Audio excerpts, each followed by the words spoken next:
माननीय सदस्यगण, हमारा भारत प्राचीन ज्ञान विज्ञान का केंद्र रहा है। ये ज्ञान विज्ञान प्राचीन पांडुलिपियों के रूप में हजारों वर्षों से पीढ़ी दर पीढ़ी सुरक्षित होता आया, परंतु विदेशी आक्रमणों और आजादी के बाद की उपेक्षा के कारण इस संपदा को बड़ा नुकसान हुआ है। आप मेरी सरकार इस ज्ञान भंडार का संरक्षण करने जा रहे हैं।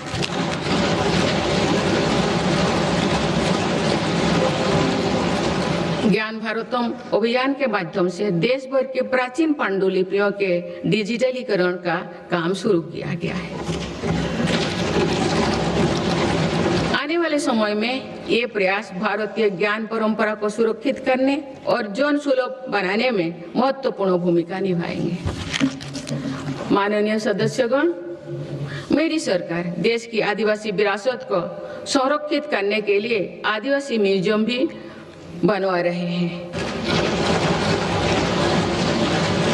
इसी क्रम में हाल ही में छत्तीसगढ़ में शहीद वीर नारायण सिंह आदिवासी स्वतंत्रता संग्राम सेनानी संग्रहालय को लोकार्पित किया गया है।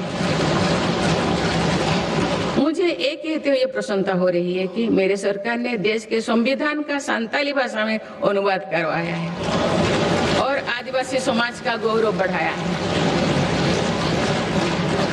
माननीय सदस्यगण, जब हम अपने परंपराओं और संस्कृति का सम्मान करते हैं तो विश्व भी उसका सम्मान करता है।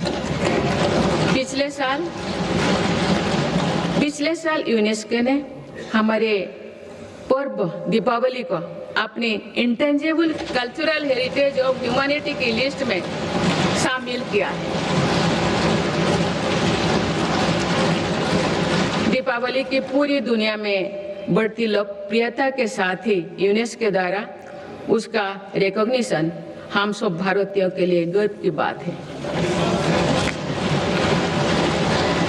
माननीय सदस्यगण, विभिन्न मतों, अलग अलग विचारों के बीच ये सर्वमान्य है कि राष्ट्र से बड़ा कुछ नहीं है। पूज्य महात्मा गांधी, नेहरू जी, बाबा साहेब, सरदार पटेल, जेपी जी, लोहिया जी, पंडित दीनदयाल उपाध्याय, अटल जी सभी इसी विचार के रहे हैं कि लोकतंत्र में विषय पर भेदभाव होना स्वाभाविक है, लेकिन कुछ विषय मतभेदों से परे होना चाहिए।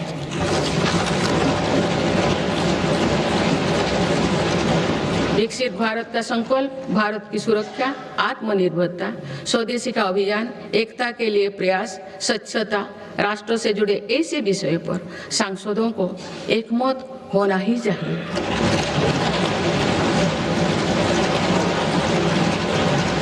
हमारी संविधान की भावना भी यही है।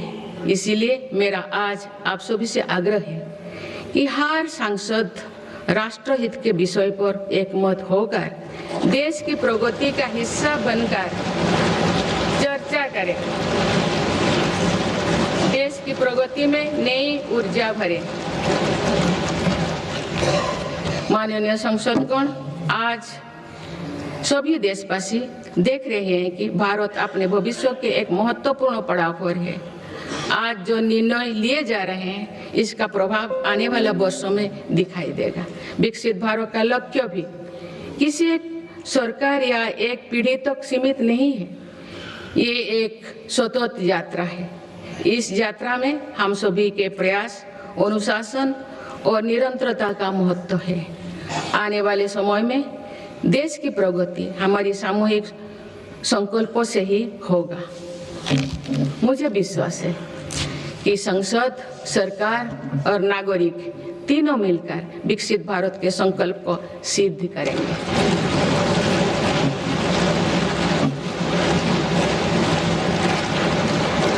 हम भारतवासी राष्ट्रहित को सर्वोपरि रखते हुए संवैधानिक मूल्यों के साथ आगे बढ़ेंगे। सभी देशवासी अपने कर्तव्यों का निर्वहन राष्ट्रहित, राष्ट्र कल्याण में करेंगे। इसी विश्वास के साथ मैं सभी सांसदों को एक सफल और सार्थक सत्र के लिए बहुत बहुत शुभकामनाएं देती हूँ। धन्यवाद। जय हिंद, जय भारत। ಟಿವಿ ವಿಕ್ರಮ, ದೇಶ ನಿಮ್ಮ ಕೈಯಲ್ಲಿ।